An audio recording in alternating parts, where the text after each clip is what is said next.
Buenas tardes a todos. Quiero agradecerles por estar, por esperarnos. Esta vez fue una cuestión nuestra, fue desde AIDCA. Estábamos tratando de ser muy responsables con el registro para poder enviarle a cada uno de ustedes la copia del libro que estamos hoy presentando, Estudios sobre Derecho Público. Yo quiero agradecerle a Eloy, al doctor Eloy Espinosa Saldaña Barrera, por estar con nosotros por segunda vez presentando un libro en el año, lo cual es sumamente importante, valioso, destacable. La verdad que normalmente tenemos menos producción y él es alguien que está constantemente trabajando, estudiando, esforzándose, así que lo quiero destacar. Eloy, felicitaciones y muchísimas gracias por permitirnos por segunda vez tenerlo. Eloy Espinosa Saldaña Barrera es ex vicepresidente del Tribunal Constitucional de Perú, doctor con mención sobresaliente y premio extraordinario por la UNED de Madrid, España, postdoctor en Derecho por la Universidad de Bolonia, Italia, profesor visitante o conferencista invitado en diversas universidades. Tuve que achicar muchísimo el currículum, centros de estudios, tribunales, cortes constitucionales, perito por la Comisión Interamericana de Derechos Humanos y muchísimas cosas más.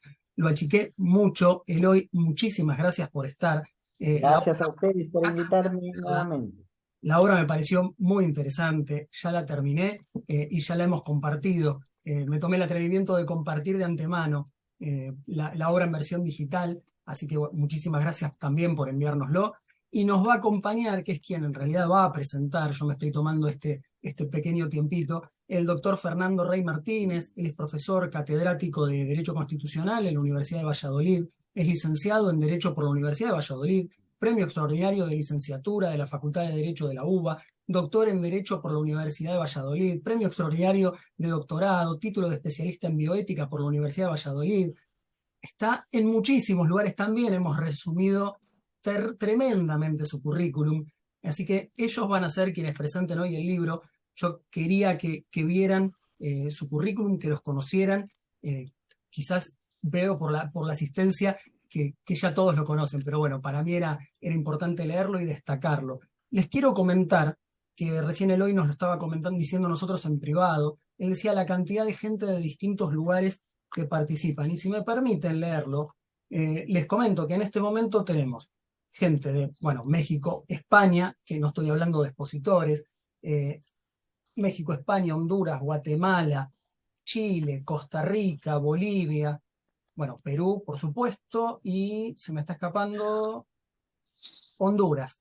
Así que son de bastantes países, gente en general relacionada con el derecho constitucional, los derechos humanos, y por supuesto, bueno, de España la veo a la doctora Pilar de Lara, que hace tiempo que no la saludaba, así que la saludo desde acá. Es un gran gusto tenerlos con nosotros. Ahora sí, querido Eloy, vamos a presentar el libro, vamos a darle la palabra al doctor Fernando Rey Martínez. Es un gusto escucharlos.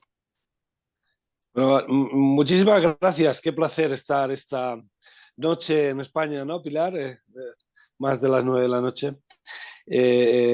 Con todos ustedes y además con este acontecimiento. Bueno, en realidad estamos asistiendo a un bautizo, ¿no? En este caso es el bautizo de un nuevo libro, un nuevo bebé que ha dado a luz prolífico doctor Eloy Espinosa Saldaña, al que yo conozco desde hace más de un cuarto de siglo y al que vengo siguiendo y con muchísima admiración. Eloy Espinosa es un jurista peruano, pero es también un jurista argentino, latinoamericano, español, italiano, francés, porque de entrada lo que querría destacar de él es que él utiliza muchísimo el método comparado, porque él conoce muy bien los ordenamientos jurídicos de muchísimos países, entonces se mueve con mucha soltura, con mucha facilidad, con mucha gracia entre líneas, ¿no? Yo que soy madridista del Real Madrid, perdón, ahora que tenemos el fenómeno Bellingham, ¿no? Que juega en todo, atrás y delante, etcétera, pues el profesor Espinosa es el Bellingham del derecho. Bueno, muchísimas gracias a Izca, Javier Crea, que no tenía el gusto de conocerle personalmente, es un placer, y bueno, y a tantos amigos que veo aquí, especialmente a la doctora Herrera Márquez desde México, pero a tantos otros colegas y compañeros. Bueno, el protagonista es el libro, el protagonista es Eloy Espinosa. Yo voy a hablar dos cosas sobre este libro, ¿no? Porque desde luego el mejor homenaje que podemos hacer al libro es leerlo, ¿eh? Adquirirlo y leerlo, porque es un tiempo, va a ser un tiempo útil y fructífero, el de la lectura, ¿no? El libro está muy bien, salvo la dedicatoria. La dedicatoria, ustedes pueden pasar de ella, es de muy dudoso gusto, porque me la ha dedicado a mí. O sea que la verdad es que el doctor Espinosa Saldaña suele tener buen criterio, pero a veces también se le nubla el entendimiento, lo cual es natural. O sea, ustedes pueden ir al libro y se pasan la parte de la dedicatoria, que a todas luces es excesiva, y todavía mucho más después de que me conozcan esta tarde, porque todavía si no me conocieran podrían pensar, ah, qué interesante es este señor, pero en fin, les confirmo lo que ustedes mismos están viendo, que en fin, muchísimas gracias, querido Eloy, por tu exceso. Alguien ha dicho que la amistad es el único movimiento del alma cuyo exceso se permite, ¿no? Un moralista francés del siglo XVIII. Bueno, ¿qué van a encontrar? ¿Qué se encuentra un lector atento en el libro, ¿no? He destacado del profesor, de su estilo como investigador, su uso habitual del método comparado, ¿no? Pero hay otro punto central en la obra de Eloy Espinosa Saldaña, desde mi punto de vista, y es que él es realmente un jurista interdisciplinar. Él no solo se mueve en los ordenamientos de varios países, sino que él maneja a la perfección las categorías del derecho constitucional, del derecho administrativo, del derecho procesal. Ustedes lo van a ver también del derecho internacional. Lo van a ver en el libro. O sea, esto es muy poco común. En España no es nada común. Yo soy constitucionalista en España, a duras penas me mantengo al día de lo que hay en constitucional, no quiero pensar en administrativo. El procesal, la verdad es que solo lo utilizo cuando no hay más remedio que utilizarlo, aunque de alguna manera sin proceso no hay derecho, claro, eso es verdad también, ¿no? Pero bueno, como somos profesores muy teóricos en España, ya saben ustedes lo de Hegel, si los hechos no se ajustan al modelo, pues peor para los hechos, es decir, el proceso. No, es una butad, porque efectivamente al final todo el derecho o es procesal o simplemente no es derecho, ¿no? Eloy Espinosa Saldaña es un jurista enciclopédico, es un jurista wikipédico, no porque use Wikipedia, claro. Es un jurista renacentista, ilustrado, ¿no? Realmente muy poco común.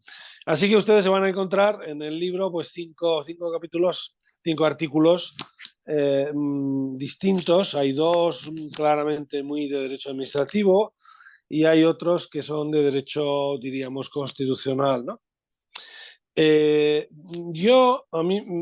Claro, como la cabra tira al monte, yo me he fijado más en los artículos de constitucional. Hay uno en particular que es el derecho a la protección de la salud, que a mí me parece uno de los temas constitucionales centrales, ¿no? Y sobre todo después de la pandemia. Creo que ya no hay excusa para no abordarlo como se debe abordar. Porque hasta hace relativamente poco tiempo, pues este era un derecho más que un derecho, era un principio rector, no es un auténtico derecho subjetivo. Digamos que es un derecho que en los textos constitucionales y en el derecho internacional de los derechos humanos es más dado a la poesía que a la prosa, ¿no? Es un derecho que al final se reconoce siempre bajo la reserva de lo posible, es decir, de los recursos económicos, de la organización, de los recursos de la salud, etcétera, ¿no? Entonces, Eloy Espinosa Saldaña hace aquí un ejercicio intelectual que me parece muy comprometido con la sociedad y me parece muy sólido desde el punto de vista jurídico, y es reivindicar el carácter sustancial, fundamental del derecho a la salud, ¿no? Yo creo que en esto Estados Unidos, que ha aportado tanto al constitucionalismo, tanto que la propia idea de constitución, de justicia constitucional, etcétera, etcétera, del presidencialismo, de la forma republicana, de la rigidez, lo han inventado todos ellos, pero es un país donde no se protege la salud. de manera pública, sino ahí cada uno se salva como puede, ¿no? Y es una malísima influencia para toda América Latina, ¿no? Donde hay un constitucionalismo en realidad más parecido a Europa, pero donde hay algún tipo de influencia como esta norteamericana. El caso es que no se reconoce suficientemente el derecho a la protección de la salud. Bueno, habría que decir, no hay un derecho a la salud porque las enfermedades son, por desgracia, muy obstinadas y muy pesadas. Y además acaban viniendo, son pesadísimas, la verdad. Pero sí hay un derecho a la protección de la salud, ¿no? Y esa reivindicación que hace el doctor me parece que le sitúa además dentro de los constitucionalistas más agudos del constitucionalismo democrático de nuestros días, ¿no? Pero bueno, voy a destacar alguna cosa más. Él hace ahí una reivindicación que me parece muy interesante, pero mucho, sobre el derecho a la protección de la salud mental, que es algo que también ha quedado muy desvelado con motivo de la pandemia, ¿no? Realmente es los índices de enfermedades mentales, de depresiones y otras se han disparado con motivo de la pandemia y también han desnudado al rey, ¿no? Nos ha permitido comprobar que si el derecho a la protección de la salud física es malo, el derecho a la protección de la salud mental es inexistente, digamos, ¿no? Cuando finalmente también la salud mental es, la protección de la salud mental es fundamental. Me parece muy interesante ese artículo, ese tránsito que él relata del derecho constitucional como límite, o el derecho constitucional de los derechos basado en la idea de dignidad, que finalmente llevamos con esta cantinela de 30, 40 años, la dignidad humana, a ver quién la va a cuestionar. Pero me parece que se le queda un poco blandita al doctor Eloy Espinosa Saldaña. Dice, esto muy bien, pero por ahí no vamos a ningún lado. Esto es una cosa blanda, blanda, porosa. Hay que ponerle dientes a este derecho, ¿no? Entonces es interesante porque él hace una construcción trayendo la obra de Amartya Sen, que es un economista y un sociólogo, y bueno, a partir de la idea de capacidades, de necesidades, que me parece un enfoque muy novedoso, muy interesante, muy poco común. Yo no recuerdo en España que los juristas hayan hecho esa traducción de los economistas, de los sociólogos en categorías jurídicas, como hace el profesor, ¿no? Bueno, evidentemente los economistas sí citan mucho a Amartya Sen, evidentemente, pero entre los juristas no. Así que creo que aquí se abre una puerta, se pone una luz muy interesante en el camino de cualquier investigador en relación con todos estos temas. Luego, bueno, por supuesto lo que hace el profesor Espinosa Saldaña es hacer un repaso exhaustivo de la jurisprudencia del Tribunal Constitucional. Para el profesor, esa jurisprudencia no es simplemente jurisprudencia, es biografía, porque muchas de las sentencias él mismo ha tenido la oportunidad de firmarlas. Claro, es un auténtico lujo intelectual poder hacer una valoración crítica de las propias sentencias, a veces también de los límites, a veces también de las sentencias en las que no pudo hacer prevalecer su opinión, ¿no?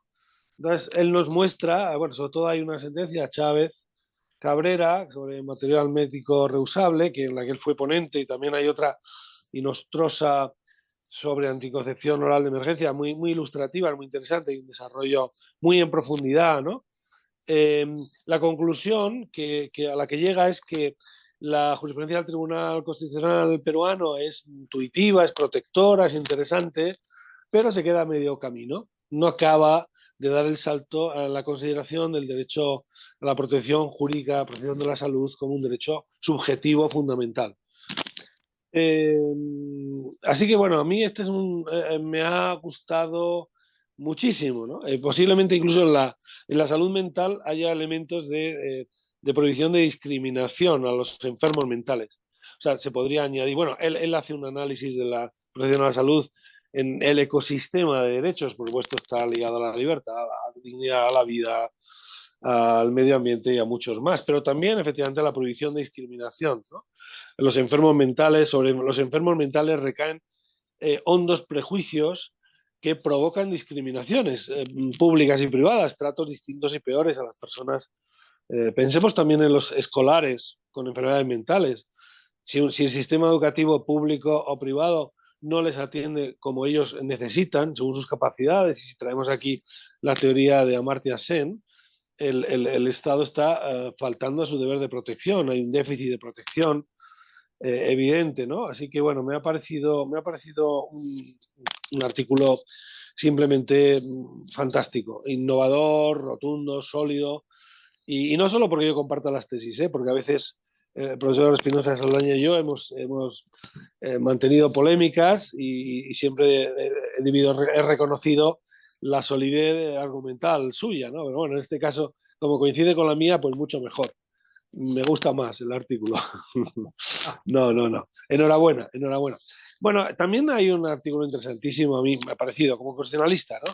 Y no como administrador. Yo no soy administrativista, ni procesalista, ni constitucionalista como él sí, que es el de la presión preventiva, el exceso del uso excesivo en Perú. O sea, tenemos que recordar que la prisión preventiva es una medida cautelar y, por tanto, debiera ser de interpretación estricta, ¿no? En España se mantuvo eso, se decía teóricamente eso, el fumus bonis juris y el periculum in mora y todas estas historias, pero en el fondo, en cuanto alguien tenía la más mínima sospecha de comisión de algún tipo de delito, a la cárcel, vamos, preventivamente. O sea, esto cambió en España, curiosamente, cuando empezaron a entrar en la cárcel delincuentes de cuello blanco, grandes financieros, etcétera, banqueros, grandes políticos. Entonces ya se pagaron mejores abogados, los jueces se tentaron la cartera, entonces empezaron a decir, hombre, ya a lo mejor hay que cuidar esto y tal, pero se ve que en Perú todavía no han entrado grandes hombres, salvo expresidentes, sí, claro, porque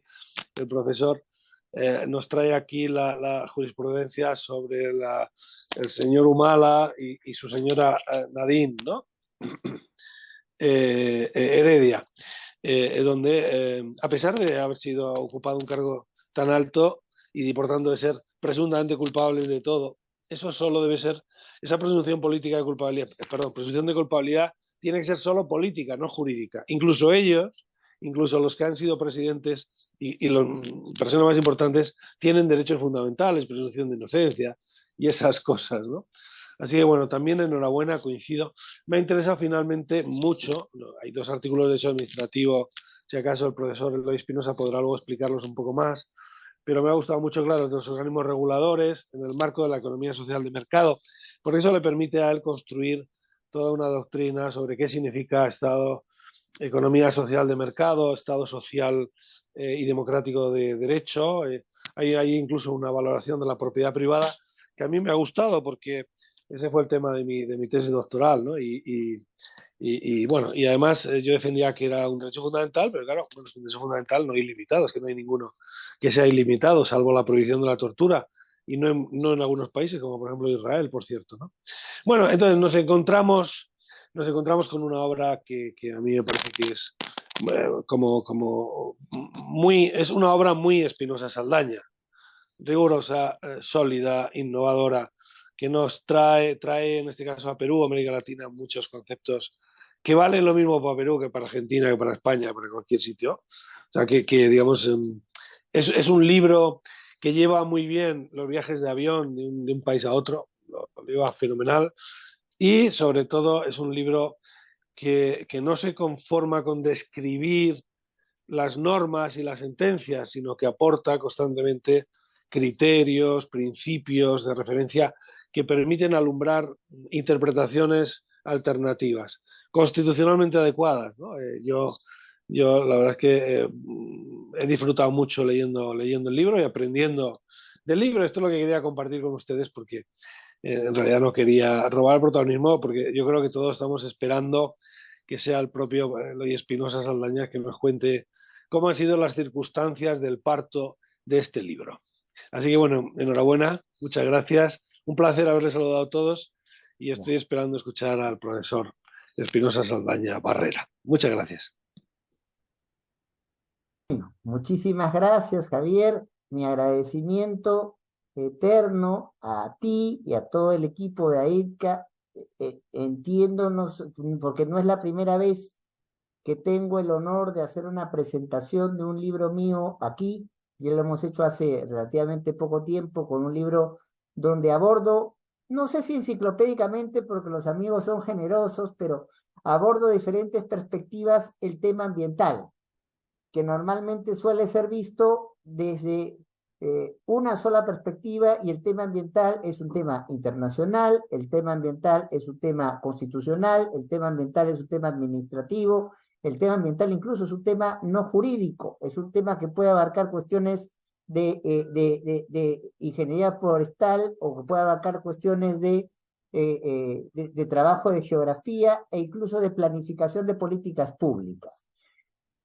Agradecer, como no, a Fernando, se dan cuenta que los amigos son generosos siempre, entonces, y el sacrificio de haber postergado incluso una misión a la Antártida de Javier es realmente notable, y en España, en América Latina, entonces siempre poder desprenderse de un tiempo en un día de trabajo es algo notable por el cual le quedo agradecido a todos y todas ustedes.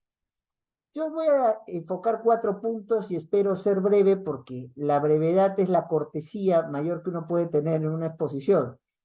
Prefiero siempre, si es que lo toman a bien y lo permite la cobertura de AIDCA, conversar. El libro, que es en su versión física, entonces también tiene una versión digital, que es la que a ustedes, los que se han inscrito, se les va a entregar por una generosa coordinación que hemos hecho con Javier. 4 cosas. Y les prometo que son solo 4. ¿Por qué estos temas? ¿Por qué presentarlo con AIDCA? ¿Por qué Fernando Rey? ¿Y por qué no solo una edición física, sino una edición digital? ¿Por qué estos temas? Porque los derechos requieren de claridad en su diseño, ¿ya? Entonces, el tema, por ejemplo, para algunos, el derecho es el reconocimiento de lo que ya existe. Para otros es la instauración, pensamiento naturalista, para otros es la instauración de algo que, entonces, a lo cual se llega por un consenso, y ahí tenemos desde el positivismo tradicional al pospositivismo, muy cercano a posiciones que existen en España. Uno de los padres intelectuales de Fernando, que es Manolo Aragón, está precisamente en esa línea. Yo más bien parto, como bien acaba de señalar Fernando, del reconocimiento de una postura manejada por Amartya Sen, seguida después por una discípula de Sen, pero también con muchos elementos de John Rawls. Entonces, ¿cómo construir derecho? No desde el derecho, sino más bien de la constatación de la teoría de las capacidades para la satisfacción de necesidades humanas básicas. Durante muchos años, sobre todo por la impronta alemana, porque, ojo, los alemanes no son los que inventan el concepto de dignidad, ya Kant lo manejaba, ya algunas corrientes dentro del catolicismo lo manejaban. Bueno, los norteamericanos lo han inventado casi todo. Hay un estupendo trabajo de Fernando entre todos los suyos que nos explica cómo entender la dignidad en serio, y donde nos explica que cómo finalmente la respuesta a la dignidad como recurrente en el escenario europeo continental es una respuesta luego de 2 guerras mundiales, y donde se hace diferencias entre las personas y lo que buscamos es un mínimo común denominador entre las personas. Y eso, aunque los norteamericanos no inventan el concepto de dignidad, está en la misma filosofía que los norteamericanos adoptan de los ingleses y del pensamiento como referencia tal vez más clara en el caso de Locke, que es otro trabajo también de Fernando. Entonces, es importante preguntarnos por qué los diseños se diseñan tal como se hace. Y es preguntarnos entonces si realmente los derechos se justifican en la dignidad o se justifican en la necesidad de tener capacidad para satisfacer nuestras necesidades humanas básicas. Y los derechos más bien son expresión de la satisfacción de esas necesidades.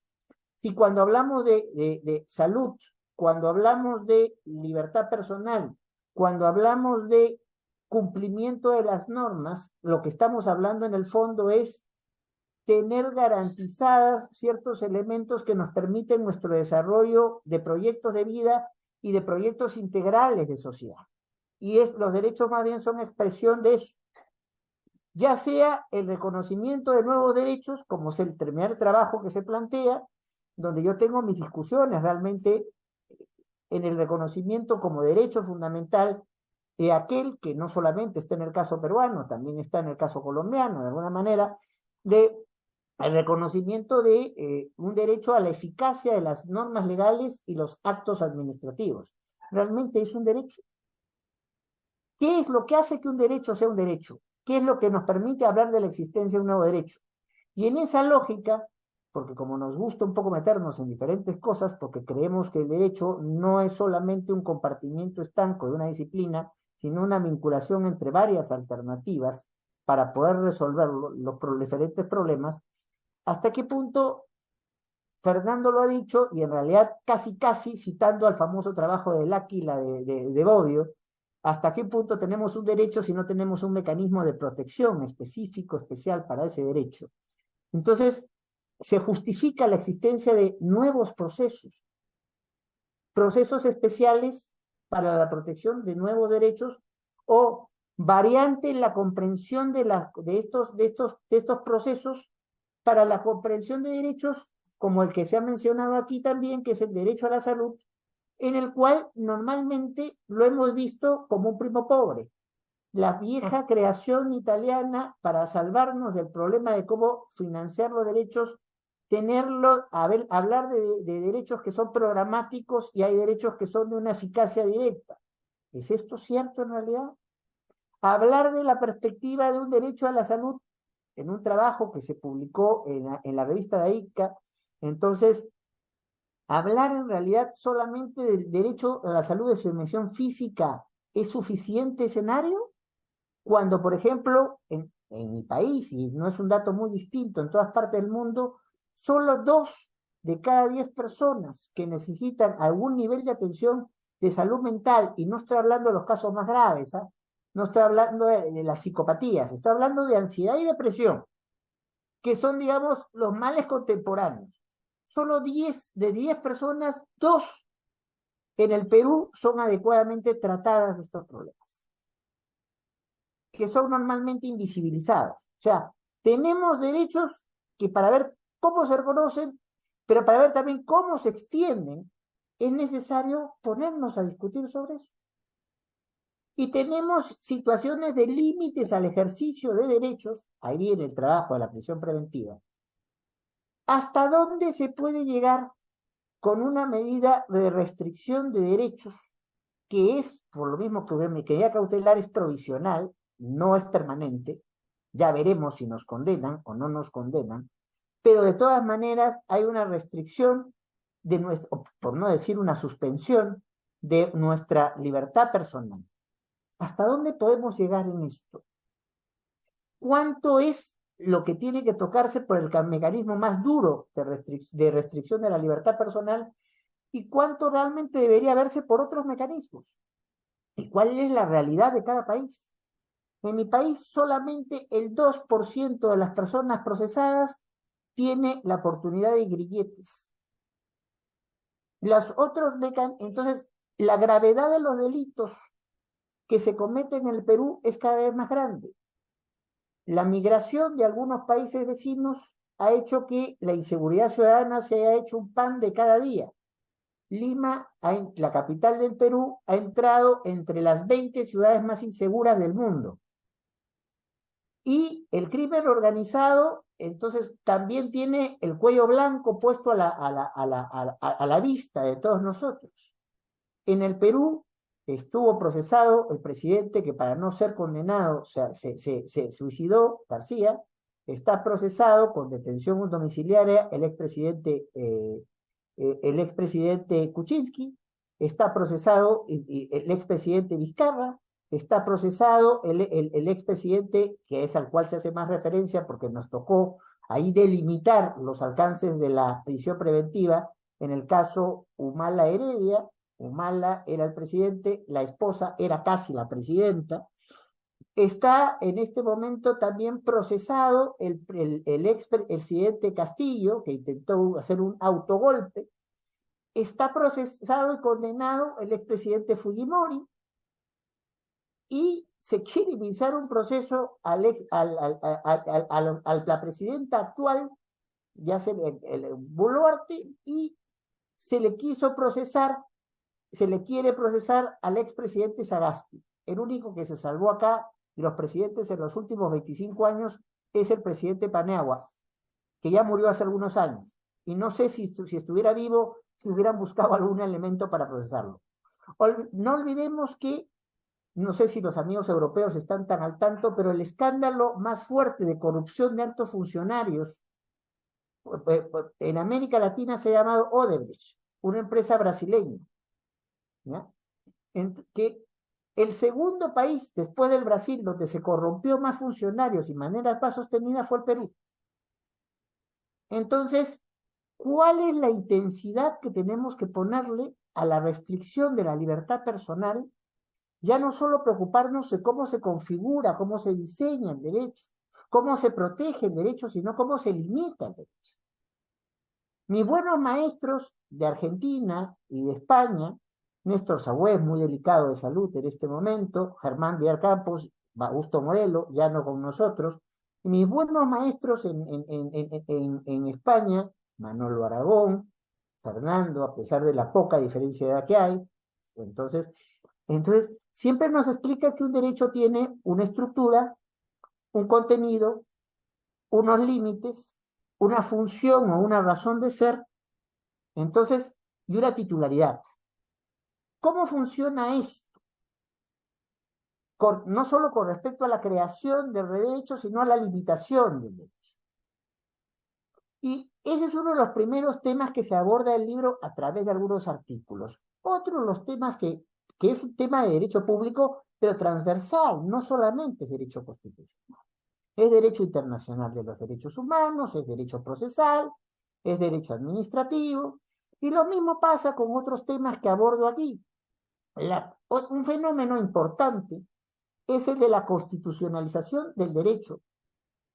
Favoré, muy amigo de Paco Rubio, el gran formador de la escuela a la cual pertenece Fernando, y un constitucionalista de nota, ya fallecido hace algunos años. Entonces, Favoré también, fallecido también, pero no solo Favoré, Ricardo Guastini, en el caso italiano, nos hablan de que no se puede, y los norteamericanos, para variar, sin haberlo sistematizado, lo dicen desde hace muchas sentencias, cuando desde el famoso Marbury versus Madison, que todo el mundo lo menciona, pero muy poca gente lo lee, nos dice que la higher law, la norma que está por encima de todas, es la Constitución.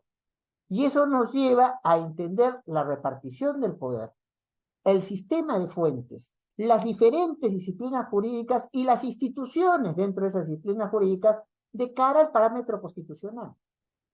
Pero si algo nos ha traído de aporte el escenario post-Segunda Guerra Mundial es que ya no solamente cuenta el escenario constitucional, cuenta con ciertos problemas. En Europa se habla de la libre apreciación de los estados, en América Latina del control de convencionalidad, pero todos reconocemos que alguna importancia para entender el derecho y los derechos tiene el escenario convencional. Sea un escenario convencional de tratados bilaterales, sea un escenario convencional planteado por el jus cogens o la costumbre de orden público internacional, o sea el escenario supranacional con incluso tribunales como el de Estrasburgo, que te impone como una manera de cómo comprender los derechos. Y en el caso peruano con más intensidad que en otros países, porque el sistema, el caso peruano, hemos reconocido que el control de constitucionalidad incluye un control de convencionalidad y le hemos dado a los tratados sobre derechos humanos rango constitucional. Y en ese sentido es que se entiende por qué un tema es importante, como el tema de el derecho administrativo tiene para poder resolver sus problemas primero la misma administración, por lo menos en el esquema que hemos copiado todos de Europa continental. Y a esa autotutela administrativa después viene un control jurisdiccional posterior. Ese control jurisdiccional posterior era visto como un control básicamente de objetivo o de nulidad. Proceso al acto, proceso a la actuación administrativa. Nos preocupamos que la administración hiciera de manera eficiente su trabajo. Pero ¿para qué está la administración finalmente? La administración está finalmente para proteger el interés general, el orden público, el interés social. Fernando hablaba muy bien de sectores vulnerables y probablemente sea el quien mejor haya trabajado el tema de igualdad, que finalmente el tema de igualdad hoy es igualdad material y es preocupación por los más vulnerables. Entonces, si el escenario habitual de la defensa de los derechos del ciudadano frente a la administración es el proceso contencioso administrativo, que en rigor debería llamarse proceso administrativo y no contencioso administrativo, porque no tenemos que hablar de contencioso civil, contencioso penal, contencioso laboral, pero en fin, ya convencionalmente eso se ha aceptado más. Entonces, tenemos que ver a una institución clave para la defensa de derechos precisamente en el tenor del plano constitucional y precisamente en el tenor del plano convencional. Si realmente cumplen con su labor de protección de derechos, que no es la preocupación que tenía antes el contencioso administrativo, era más bien jugar que la administración funcione bien, mirar que la administración funcione bien. No, señor. El proceso contencioso administrativo está para proteger al ciudadano y asegurar lo que se llama un derecho a la buena administración. La buena administración es la que se dedica a atender los intereses de su población, en general y en particular de los sectores más vulnerables. Pasa el test de este nuevo requerimiento, un proceso contencioso como el peruano, que es muy similar a todas las alternativas, porque se ha copiado mucho la normativa española, por cierto, y la española a su vez ha bebido mucho de la alternativa alemana y la alternativa italiana al respecto. Más curiosamente que lo que pasa en Colombia, que han mirado a Francia más que a otros espacios, y siendo Francia la inventora del contencioso administrativo. Aquí sí no meto a los norteamericanos, porque los norteamericanos no tienen proceso contencioso administrativo, pero ¿realmente este contencioso cumple sus finalidades actuales, modernas o no? ¿Realmente sigue los parámetros de protección de derechos humanos y fundamentales, si es que se puede crear una distinción entre derechos humanos y fundamentales más allá de dónde provienen hoy? Entonces, allí es una discusión sin duda multidisciplinar, no solo es una discusión de derecho administrativo, de derecho constitucional, de derecho internacional, de derecho procesal, porque hay que entender las cosas de esta manera. Y también hay que tener presente que los derechos, por lo menos ciertos derechos, constituyen a su vez o son a su vez la base para el ejercicio de ciertos servicios públicos. Si no tuviéramos un derecho a la vivienda, entonces, ¿tendríamos servicio público de vivienda? Si no tuviéramos un derecho a la educación, ¿tendríamos a la educación como servicio público? Y eso, Fernando, que ha sido el equivalente a un ministro de educación dentro de su comunidad autónoma, lo conoce mejor que todos nosotros. Y eso en América Latina lo hemos vivido. Argentina fue precursora introduciendo el famoso artículo 14 bis, en su modificación de la Constitución histórica de Argentina, y hay muchos países que se han desarrollado de manera muy importante dentro de esto en América Latina. En América Latina podemos enorgullecernos de no solo haber pasado al reconocimiento como principios rectores, que es donde es el escenario que se ha movido en muchos países, sino al reconocimiento como derechos efectivos de derechos sociales, y es parte de esa efectividad es que se pueden diseñar políticas públicas y se diseñan políticas públicas y se prestan servicios públicos a través de este escenario. Pero el Estado puede darse abasto para atender todos estos derechos y servicios públicos, o tiene que recurrir muchas veces a transferir función administrativa a particulares, a través de, sobre todo, concesiones de servicios públicos.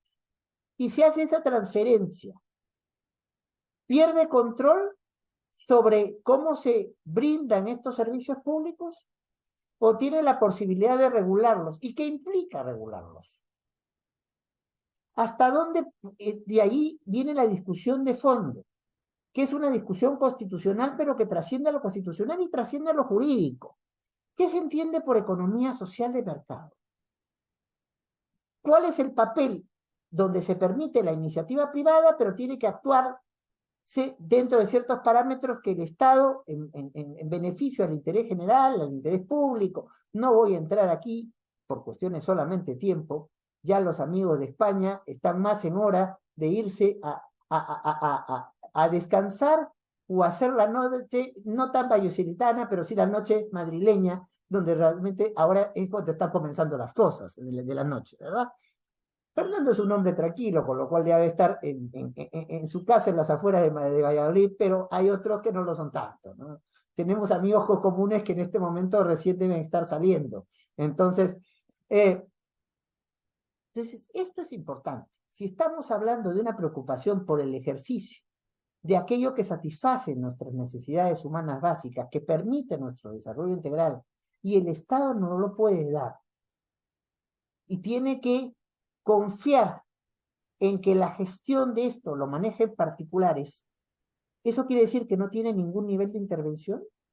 Y si tiene nivel de intervención, ¿hasta dónde llega ese nivel de intervención? Eso es una discusión que nos planteamos. Entonces, estos son los ejes de preocupación, y todos son ejes de preocupación en derecho público que tienen como elemento final una preocupación por la persona, por la capacidad de satisfacer sus necesidades, por la capacidad de satisfacer sus proyectos personales. ¿Por qué no presentarlo en mi país y presentarlo por AIDCA? Primero, porque agradecer la disposición y la disponibilidad de AIDCA. Entonces, no es el primer libro que hago la posibilidad de una presentación con la cobertura que ellos tienen. Nos reúnen gente de diferentes países a los cuales probablemente, si hubiera hecho la presentación solo en el Perú, no tendríamos ni noticia ni conocimiento de la publicación, que por cierto ya en esta versión está agotada, y por eso voy a explicar por qué sale la versión digital. Entonces, segundo, por la seriedad de ahí. Los que han participado ya en otras actividades pueden ver cómo las diferentes quehaceres que se mete ahí son realmente dignos de ser reconocidos. Acaba su revista de tener el reconocimiento como un elemento de interés por la legislatura de Buenos Aires. Sus actividades han convocado muchas veces a lo más notorio y notable de algunas disciplinas. Por estas actividades que coordina ICA han pasado presidentes de tribunales constitucionales, destacados especialistas, y no solamente del derecho.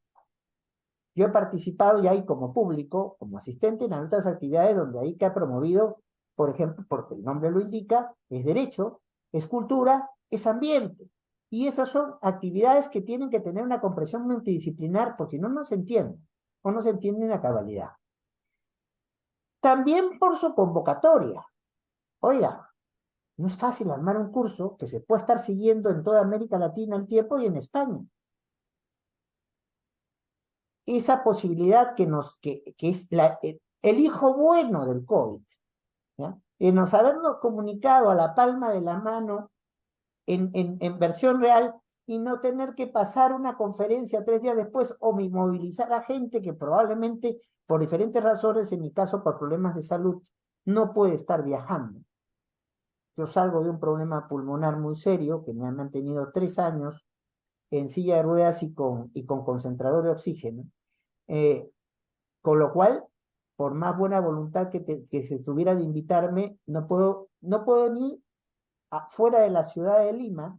Voy a dictar clase con esto que me están viendo ahora ustedes aquí y un micrófono, y lo estoy recién ahora porque me estoy recuperando de a pocos. Probablemente dicen que para el próximo año ya podré visitarte, Fernando, ya podré visitarte, Javier, ya podré visitarlos, a los amigos que nos vean de todas partes casi se puede decir del orbe. Entonces, esa convocatoria es muy difícil de obtener.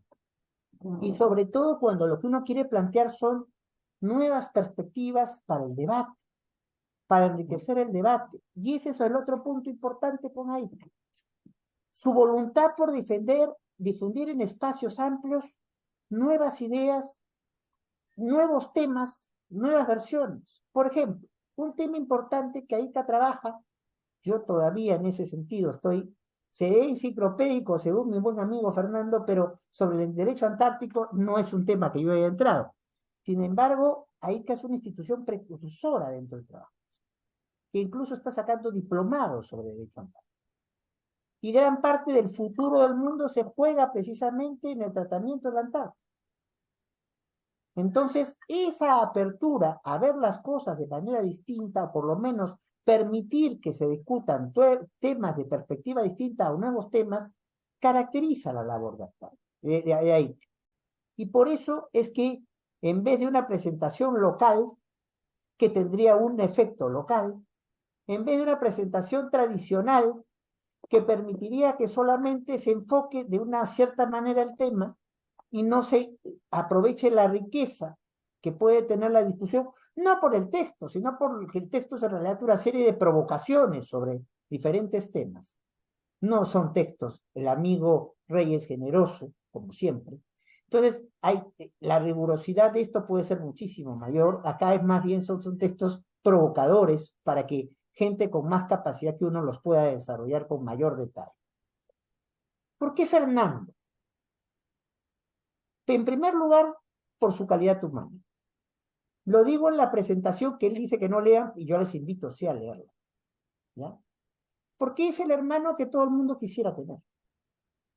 Es la persona con una calidad humana que está dispuesta a poder tenderle la mano al amigo en los momentos más difíciles y jugársela el todo por el todo por.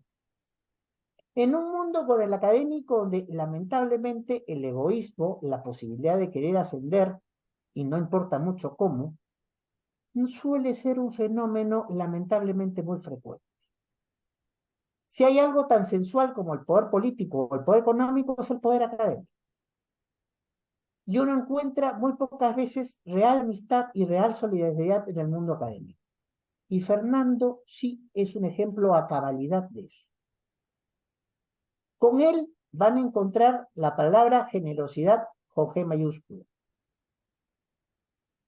No esconde nada, ayuda todo lo que puede, se juega por todo lo que cree. Y eso tiene que ser valorado. ¿Por qué precisamente en un libro como este? Fernando fue uno de los directores de mi tesis doctoral, que fue una tesis aprobada con sobresaliente, mención summa cum laude y premio extraordinario en Madrid. Y vaya que les digo que es un riguroso asesor de tesis. No se le escapa ni un punto ni una coma. No permite una cita mal hecha. No te deja jugar a que tú sabes algo y que en realidad te estás improvisando. No hay improvisación, Fernando Rey. Lo que pasa es que hay tal manejo de los temas que él conoce que parece que los abraza con mucha soltura. No vamos a decir que es Leonardo da Vinci, que en realidad el cuadro de la Mona Lisa es un tratado de geometría y trigonometría disfrazado de cuadro. Pero detrás de lo que dice Fernando hay mucho conocimiento y hay mucha rigurosidad en ese conocimiento. No solo en lo que supervisa como obra, sino en su propia obra. Les invito a su tesis, a la cual he hecho referencia de propiedad, fue premiada como la mejor tesis doctoral, bueno, la mía también, pero años después, con la mejor tesis doctoral en su país. Ha tenido premios también a su trabajo. Ha sido reconocido como, con altos cargos públicos, uno de ellos el ser el secretario de Educación, el equivalente a ministro de Educación, en la comunidad autónoma que ha tenido los mejores índices de educación en el mundo en su momento, cuando él era secretario de Educación y Cultura. O sea, no solamente estamos hablando de una persona rigurosa como investigador, sino rigurosa como gestor. Perdona, Eloy, pero estos señores casi no me acaban de conocer hoy, no quiero que me agarren manía. No, estos No, por señores, favor, abrevia. estos señores te conocen bastante más de lo que tú crees, ¿ah? Un libro, Pues no sé si alegrarme de eso. bueno, pero lo que sí que me gusta es conocerles yo a ellos hoy. Bueno, No, pero las cosas... gracias, Eloy, pero de verdad No, pero las cosas que si nosotros... pasas al punto siguiente te lo agradeceré. Bueno, Muchas todavía gracias. queda una cosita que tengo que mencionar. Veamos. Fernando comparte con Gaitca y conmigo su búsqueda por nuevos temas o por nuevas perspectivas. La tesis sobre propiedad, el tema de propiedad no es un tema nuevo, pero el enfoque que le da Fernando Rey es un enfoque absolutamente novedoso para su. Distingue claramente, por ejemplo, la visión civil de propiedad de una visión constitucional de propiedad. Y lo hace antes que incluso autores de la misma Europa, de países que se considera que han hecho más interpretación constitucional que España. Lo hace antes que en Alemania o lo hace antes que en Italia. Y sin duda mucho antes que los franceses. Con todo respeto, si hay un italiano, un francés, un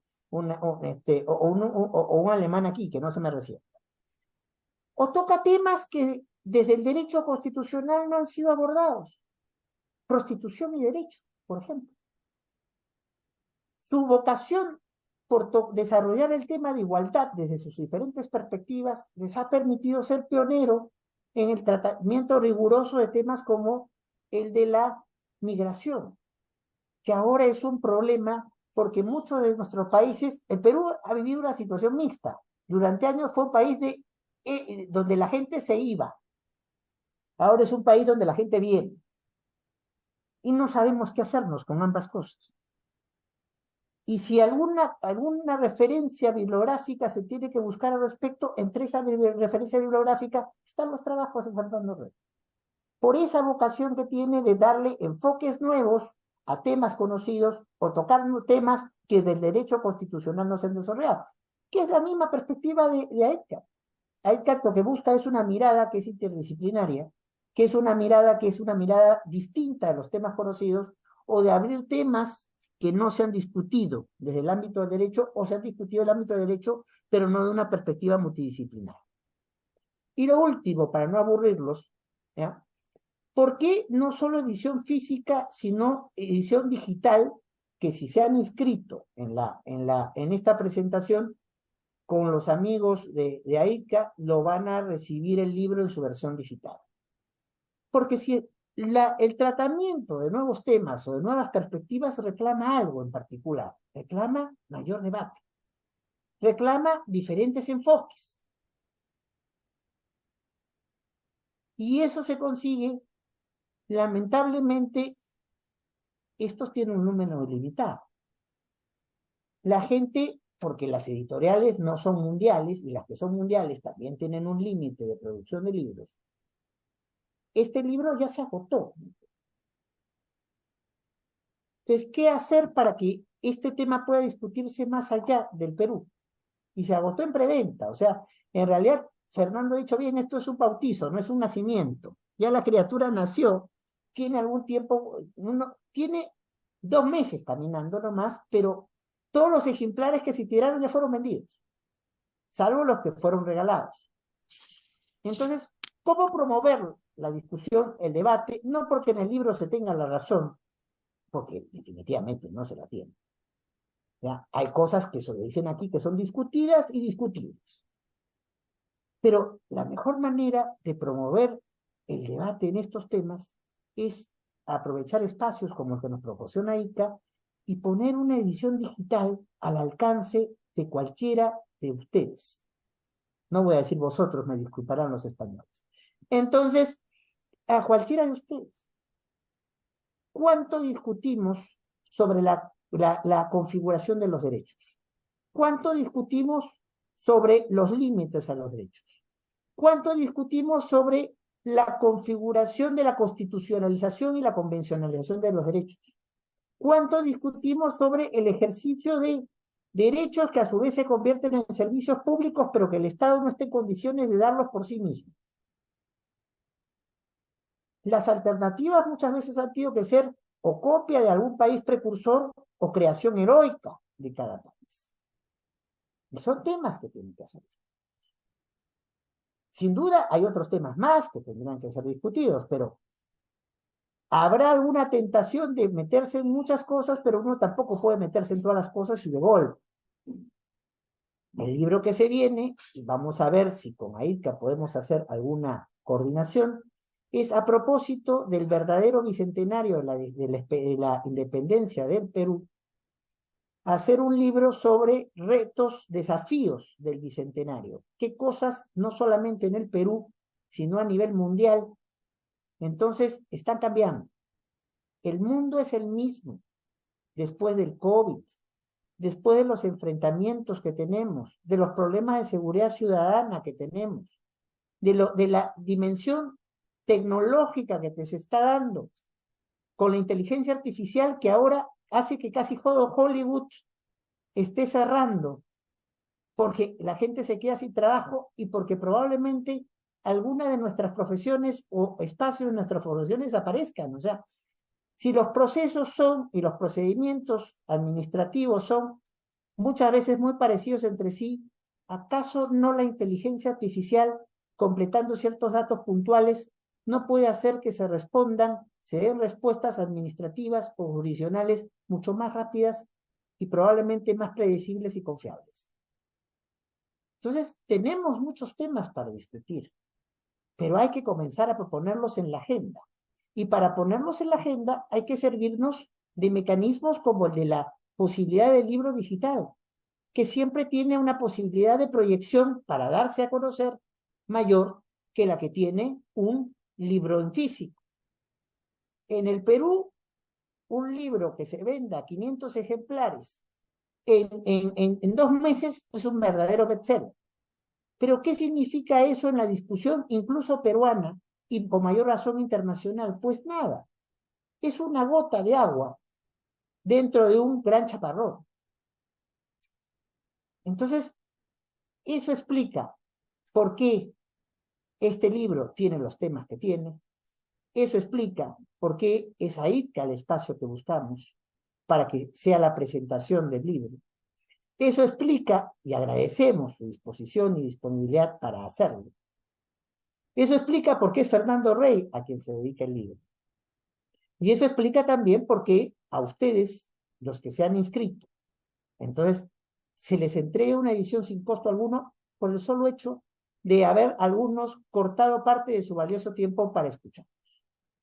Y eso explica, en líneas generales, el contenido del libro. No sé cuánto rato tendremos señal, si va a haber la posibilidad de preguntas o no, pero por lo menos en líneas generales, la fundamentación de por qué está lo que está, por qué se hace donde se hace, por qué se resalta quien se resalta y por qué se usa no solo el medio convencional para dar a conocer lo que se discute en el libro, sino otros medios alternativos. Lo bueno es mejor si es breve. Entonces yo prefiero quedarme aquí y lo dejo ya a las posibilidades tecnológicas y a la paciencia y de ustedes el poder ir discutiendo más sobre esto. Finalmente, en la medida que algunos lo tienen en físico y otros en digital, podemos seguir discutiendo sobre el tema, no solo ahora, sino mucho después, y seguramente con reflexiones bastante más valiosas que lo que está aquí o lo que está en lo que se les ha entregado virtualmente a varios de los que nos están siguiendo. Muchas gracias, Javier, muchas gracias, Aidka, muchas gracias, Fernando, muchas gracias a todos y todas ustedes por estar aquí en este momento conmigo y compartiendo algunas de las reflexiones que motivan esta publicación. Quiero, Eloy, tomar la palabra un momento, agradecerte.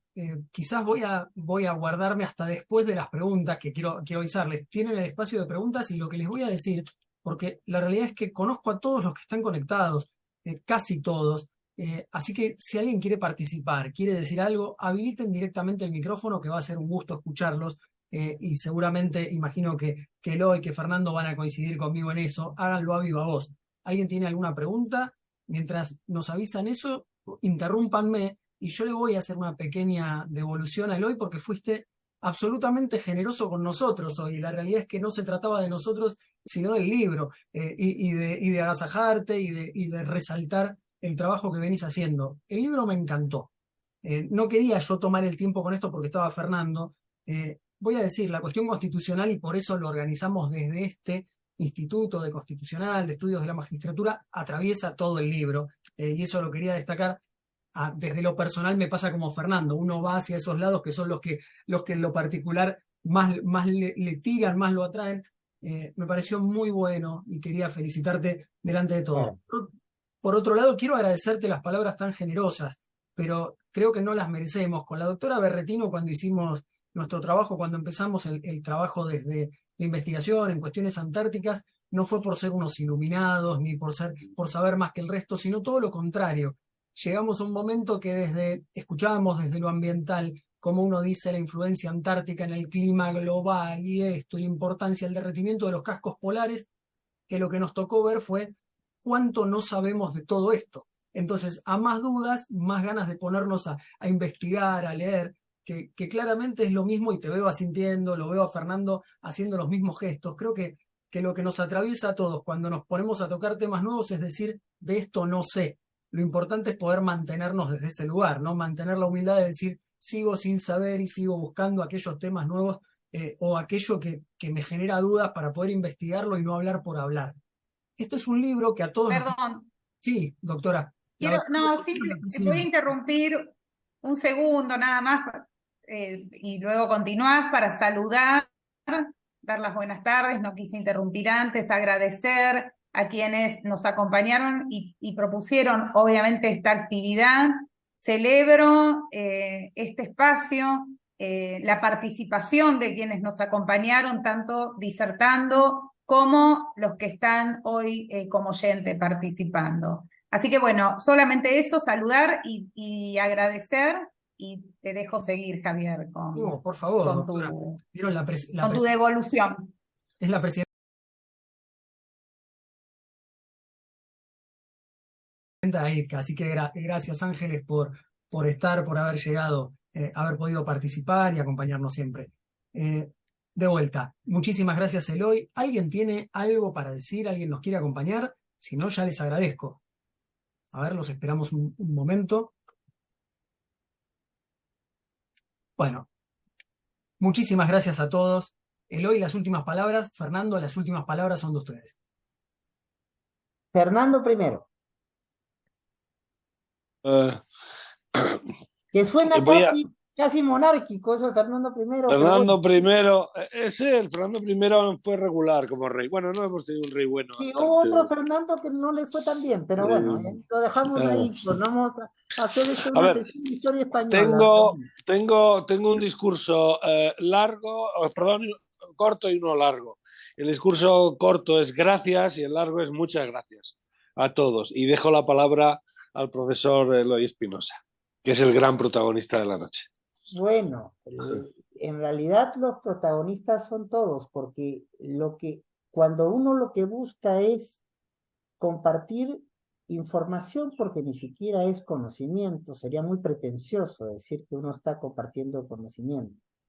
Lo que está haciendo es enriqueciendo precisamente la conformación de opiniones, y no solamente en el mundo del derecho, sino en otras disciplinas. Y no solamente en una disciplina jurídica, sino en varias. Y ese es nuestro objetivo.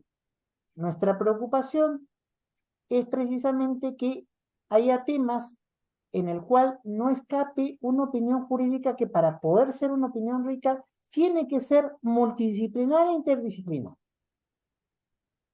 O sea, el derecho no puede ser visto, por más que haya una transversalidad del derecho constitucional, no lo niego, finalmente no se me disguste nadie, pero el gran padre del derecho público y del derecho en general es el derecho constitucional. Entonces, pero el derecho no se agota en el derecho constitucional. Y menos ahora cuando estamos hablando de una convencionalización del derecho como ordenamiento jurídico, ya no con D minúscula, sino con D mayúscula. Y cuando estamos hablando de una comprensión del derecho entendido de cara con otras disciplinas. Fernando lo resaltaba bien. Amartya Sen es economista y es premio Nobel de Economía. Pero nos permite dar una perspectiva que le da un aire distinto y una justificación suficiente a el sustento de los derechos. Porque los mismos alemanes son los grandes promotores, lo que entendemos por dignidad, pero al mismo tiempo están diciendo que las personas naturales son titulares de derechos fundamentales, desde la ley fundamental de Bonn del 49, no desde ayer o anteayer. Y hay muchos países que han abandonado, eso lo veíamos en el libro anterior, que compartimos con alguien que tú conoces, Fernando, y que casi todos los presentes conocen, que es Andrés Gil Domínguez, cuando hoy se discute si estamos en una lógica antropocéntrica de los derechos o una lógica biocéntrica de los derechos. Cuando hay tribunales constitucionales e incluso instancias supranacionales que le reconocen derechos a ríos, a la naturaleza, ¿de qué estamos hablando? O sea, las categorías que hemos manejado, y eso lo saben mejor ustedes que yo, cambian o por lo menos tienen posibilidad de ser leídas distinto con el tiempo.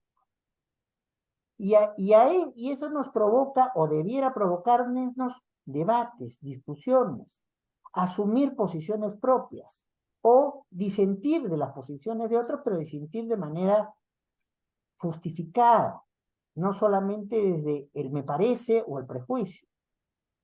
Ese es el objetivo modesto de este. No piensa decir la verdad de las cosas porque nadie tiene la verdad de las cosas.